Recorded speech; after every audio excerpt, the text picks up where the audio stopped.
Hey everyone, I'm Dr. Michael Hartley with Action Coach. What needs to pivot in my business, kickstart your day, get you refocused, because business is changing daily right now. Morning and welcome to What Needs to Pivot in Our Business. I'm Dr. Michael Hartley and let's get kicked in. So every single day we have to focus first and foremost on our mindset. Everything in life starts with the thoughts that we have, the words that those create, which then lead to the actions we take. And so we have to have a strong mindset. So what are some things that we put in place to build a strong mindset? Routine. Routine is absolutely massive. I am statements. Doing them twice a day, positive, current, or future tense. What am I? What am I becoming? You see, there's two different types of I am statements. You have the ones that are focused on the things that make you super successful today. And then you have the I am statements that help you become and vision what your future life is becoming. I am fill in the blank, or I'm in the process of, and then fill in the blank. Remove any of those don'ts, nots, and no's. Instead of I don't want to gain weight, it's I'm in the process of being healthy and being fit as an example. So we have to start our day in a routine and things like I am statements to get our mindset where it really needs to be. Daily actions. Your routine should be consisting of consistent daily actions or focuses, which is where your default calendar comes in place. Again, when you're working from home, when you're working virtually, it is very easy to get distracted. So routine, I am statements, actions all lead to having them on your calendar, setting appointments with yourself to make sure that you are being productive. You are not just becoming busy, you're being actually productive. You're achieving things. Above the point, living, ownership, accountability, responsibility. There are certain things that we can control, and so those are the things that we must focus on. Removing any excuses, removing any blame, removing any denial that we may be in. Look, this is the situation. If you're watching this at the end of March on YouTube or whatnot, I'm not sure what time, because, you could be watching this in 3 months from now. Current state is we are going to be in our homes somewhere between now and the beginning of May to the end of June. Very realistically, we will be past the peak when we hit June. So we may be in our homes, shelter in place, from now until beginning of May to end of June. So we have to be realistic. Don't be in denial about that. Know the facts of what's going on. Ultimately leading to be to have. Who we need to be multiplied by what we need to do to get the results that we want to have. If you just focus on who you need to be, you're a great person, you have the right mindset, and you have no action. If you just focus on action, well, then you could totally be the wrong person. There's a reason why the majority of people who win the lottery, millions of dollars, end up broke. They weren't who they needed to be to have that kind of money. You see, you have to focus on both who you need to be and what you need to do. So, start your day with a strong mindset. Pivot it to where it needs to be in the moment, which then leads us to this whole week's focus, which is leadership. These 5 episodes in a row are focused all on leadership. And if you have questions, we'll get to questions here at the end. So, virtual leadership, what does this look like? Quick review over yesterday's episode. Rule 1, leadership first, location second. Rule 2, leading remotely requires you to lead differently.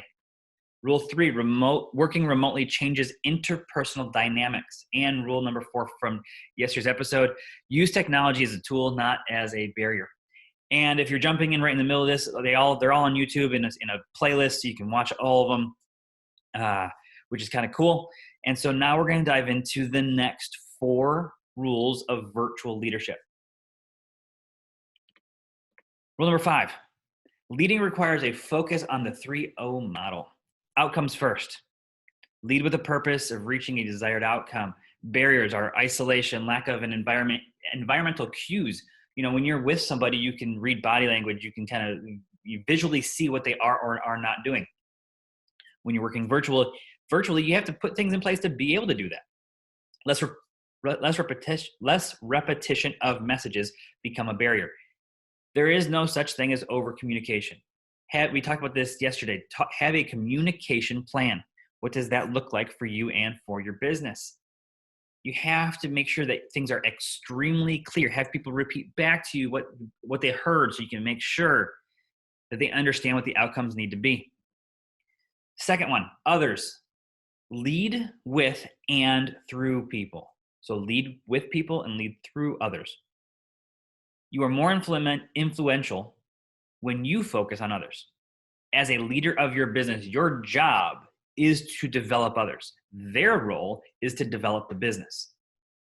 Let me say that again. When you have a team, your role as a leader is to influence, affect, and build others. Their role is to build the business.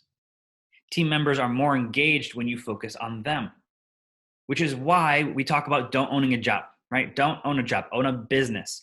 Because as the business owner, as the CEO, as the leader of your business, your primary role should be to lead others. When you own a job, you will be stuck doing that thing over and over and over again. And I've yet to run into an industry where somebody else hasn't created an entire business out of it. I get told all the time, well, I'm the doctor, I'm the chiropractor, or I'm the plumber, whatever it is. There are businesses out there who have created entire businesses where the owner doesn't do the work. The primary doctor doesn't see patients anymore. Because a primary doctor, as a quick example, can only serve so many individuals. When you have a team of doctors, now you have the abundance of serving a whole bunch of patients. Just as a quick example. Your role is to lead others with them and through them. The last one is then ourselves, which is very intentionally last. Focus on the outcomes, lead others, and now we can focus on ourselves because your beliefs and assumptions lead to where you will end up, going back to be, do, have. Who you are and how you lead is important wherever your people work. So how do you get to where they're at? We talked about yesterday in the communication plan, what's the right medium to communicate in depending on what it is and what's the cadence, what's the pace, how often should it be? This isn't something you should just kind of do. That's something that should be written down, documented, a process that everyone can follow, yourself included. Your tactics of leading, how you do it, making sure that you are visible to your team. It's not just an email. It's not just a text. It's a video conference, whatever that looks like. Make sure you are visible in how you lead. And also make sure that you're pouring into yourself. This is not just a one-way street. You have to make sure that others are pouring into you, whether that is a mentor, a coach, friends, family, books, online education, whatever that is, you have to make sure others are pouring into you as well because your energy has to be at an all-time high. If you've never led looking at a screen before, it is a different level of energy that you have to pour out there to make sure that they're receiving it properly. So you got to focus on outcomes, others, and then yourself.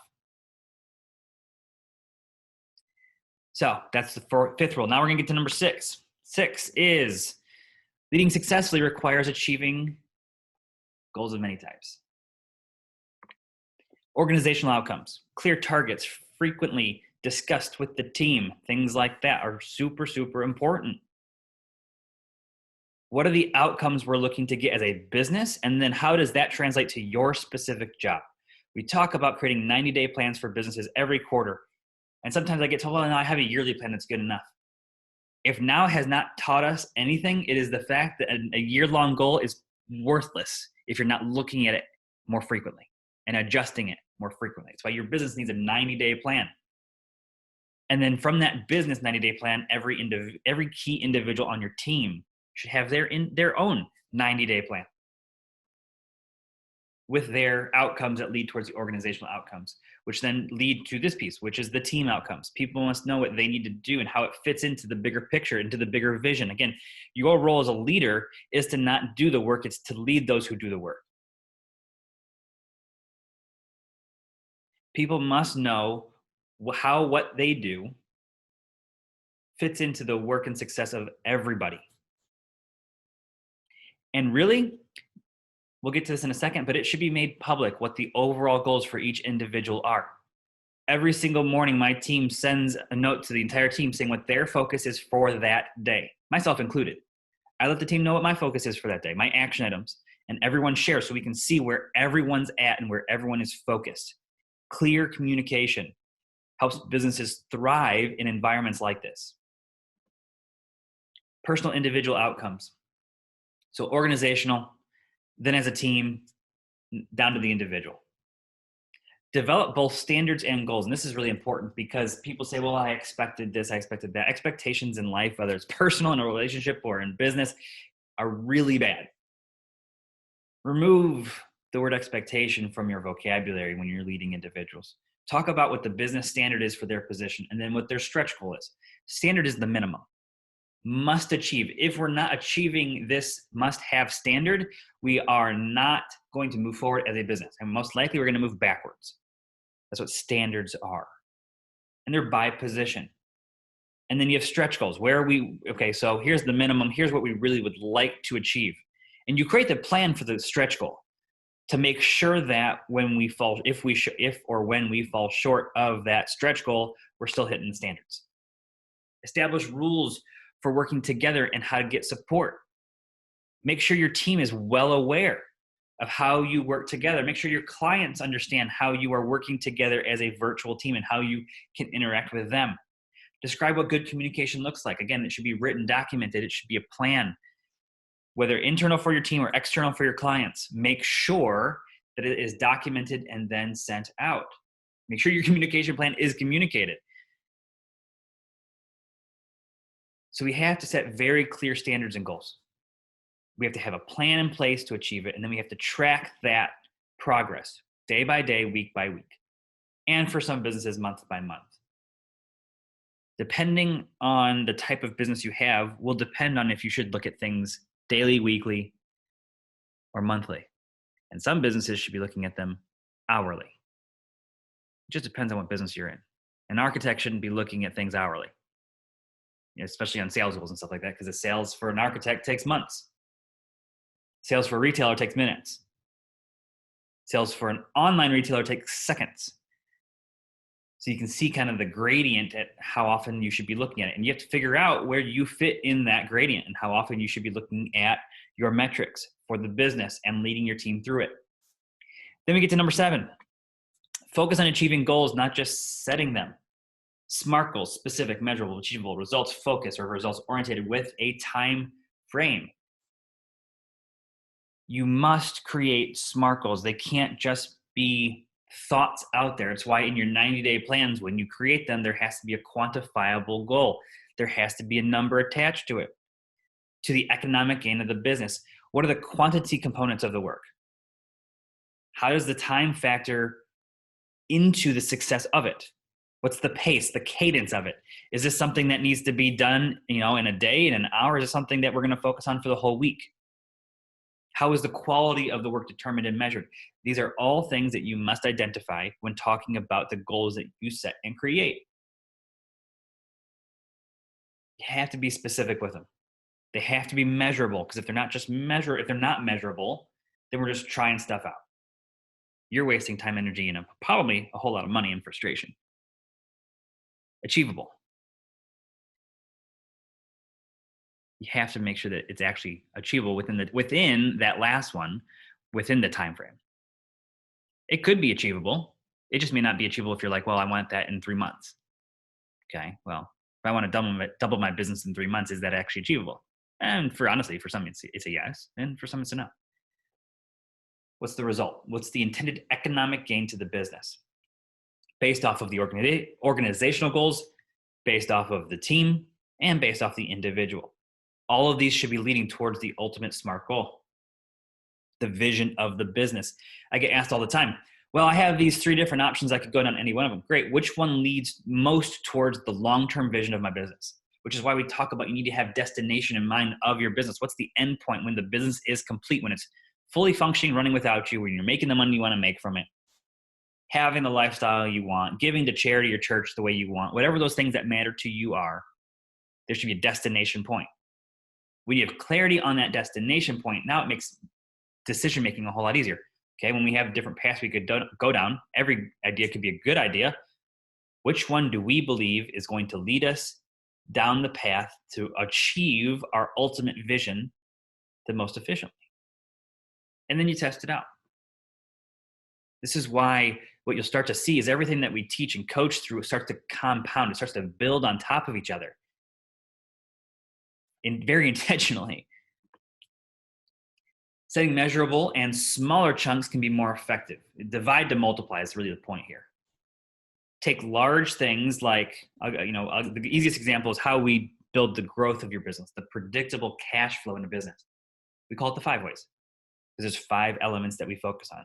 Quality of leads generated, conversion rate, number of transaction, repeat business, average dollar per sale, how much people are spending, and your overall profit margin. So we took this massive thing called revenue and profit, right? We want more revenue, profit, great. Well, we got to divide that to multiply the effects. And you must do this in each aspect of your business. Okay, so we want a higher team retention when it comes to leadership. Great. We want a better team culture. We want, name it, fill in the blank, whatever that is. We must take that large focus, that large goal, that large commitment to your business, and then divide it into smaller segments and then aggressively attack each one of those segments. That allows us to make sure that we're measuring things appropriately, we're moving things the way they need to be. And smaller chunks, smaller segments are easier for our brain to focus on. So we got to do that. Last one for today of the 19 virtual leadership pivots that your business must make. Number 8, coach your team regardless. And I'll just leave it at that. Coach your team regardless. Doesn't matter where they're at. Doesn't matter how you interact with them. Got to coach them. Coaching is an area most leaders feel that they can improve upon. It's one of the best things of how we coach our clients. We're modeling for them specific things and systems that they can go put in place in their business. How we conduct coaching calls is how they should conduct team calls, things like that. There's a reason why we start every coaching session with a whiffle. What I feel like expressing, I can understand now where your mindset is at for the day. So I can understand if there's something that we should address before we dive into goals and actions and commitments. Because if your mindset's not right, going back to where we start every single one of these, if your mindset's not right, you're not going to be. So we have to focus on those kind of things. 2 reasons coaching remotely is more complicated. So every interaction needs to be conscious and intentional. Stop there for a second. Every interaction must be focused. There must be a reason for it. And you should let the other person know what the clear intentions are for every interaction. Because it can be real easy just to start socializing. And in a virtual environment, everything can become a distraction. So we need to make sure that we're becoming efficient. Communicating through technology creates mental and social obstacles that don't exist when in person. There's a laundry list of these. And if you're watching this right now, I encourage you, I coach you towards stopping and writing down what you think those are in your business right now.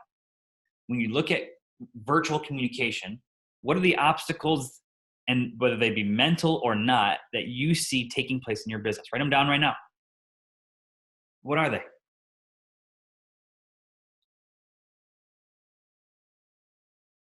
Now we have to create a plan on how to help those no longer become obstacles. Every business has them. If you're honest with yourself. I talk a lot about when it comes to this kind of stuff, you have to check ego at the door. No business is perfect. So you have to be honest with yourself. What are the things in your business that are becoming obstacles through communication? And then how do we actually address that? And by the way, you as the leader don't have to have every answer. We talk about leadership. The last point of a great team is 100% involvement and inclusion. So include your team in what that actually looks like. Now, you should have the ultimate say and you'll make the decision. The question just becomes is, how do you get their involvement? I learned this when I was working with Lexus a handful of years ago. Was producing 3 different things for them when they were coming out with the new F-Type and stuff like that. And got a chance to really understand how the Japanese work. Toyota, Lexus, they have a completely different culture than the other automotive brands that I had as clients in, some of the auto manufacturers from the States, some of them from Germany and things like that. They have a process where when they have a major initiative that they are thinking about putting in place, they take that and they start at the newest people, the lowest level individuals in the entire organization on a global scale.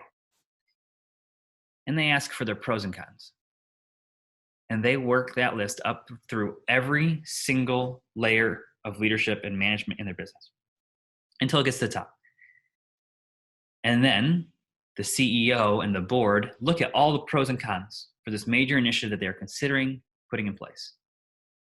And based off of all those pros and cons, they now make their decision. 100% involvement and inclusion is absolutely important, not just to leadership, but to team culture and retention and all sorts of stuff. At the end of the day, it's still your decision. Getting their input, super important. How do you communicate that? How do you coach them through, okay, so based off of all this information, all this data that you provided, we're making this decision and here's why.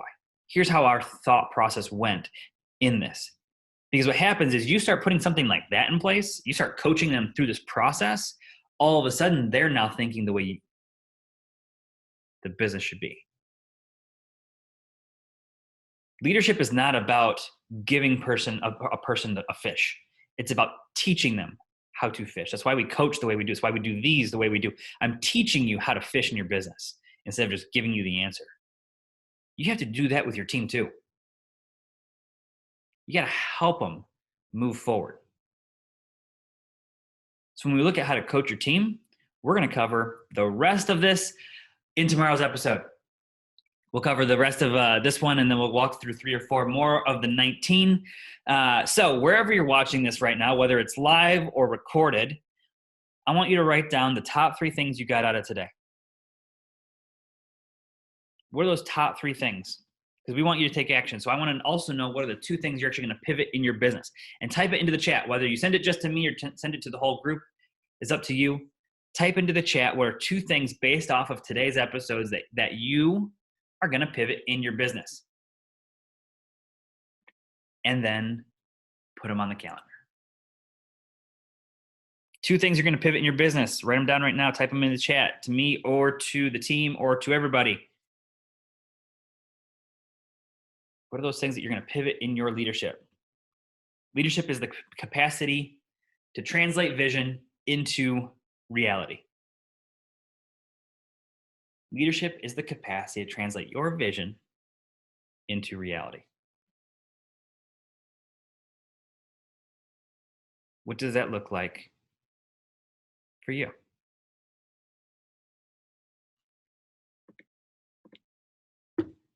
If you're unable to get connected with individuals, we, because we can't go networking and stuff like that in our business, or if you have business development individuals that normally do that for you, we're kicking off our own virtual networking group. If you would like more information, please go to dmh.actioncoach.com/networking.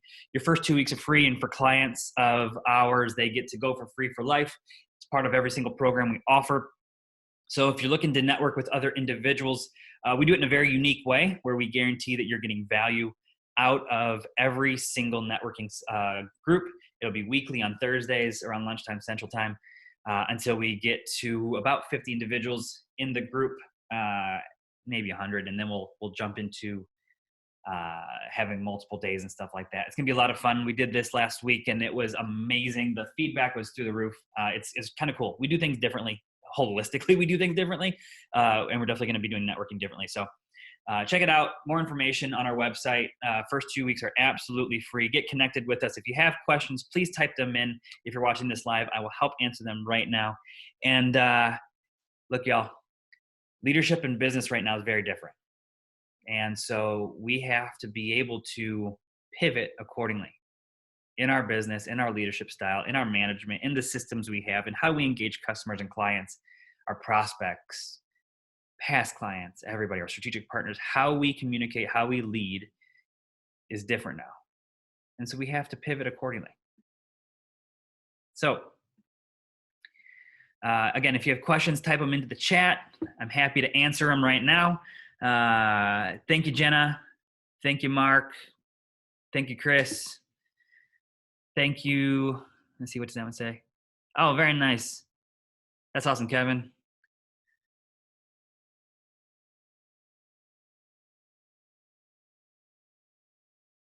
More actions and pivots, type them in. It's always exciting to kind of see where everyone's from, things like that. If you have questions, type them in. Let's see here. What's that?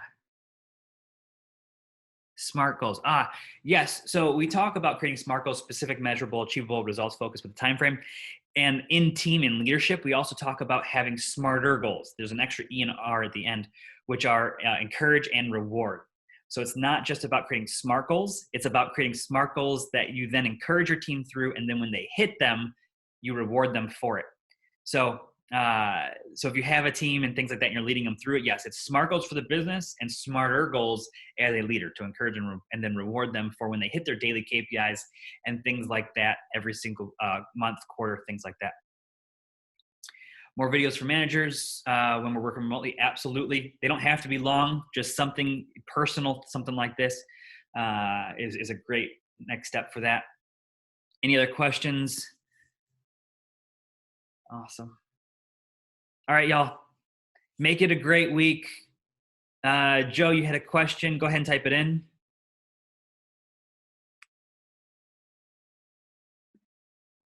There's also a Q&A if you want to type it in there. I may even be able to unmute you. Let's see here. Yeah, I'm sorry that, like, I'm really late to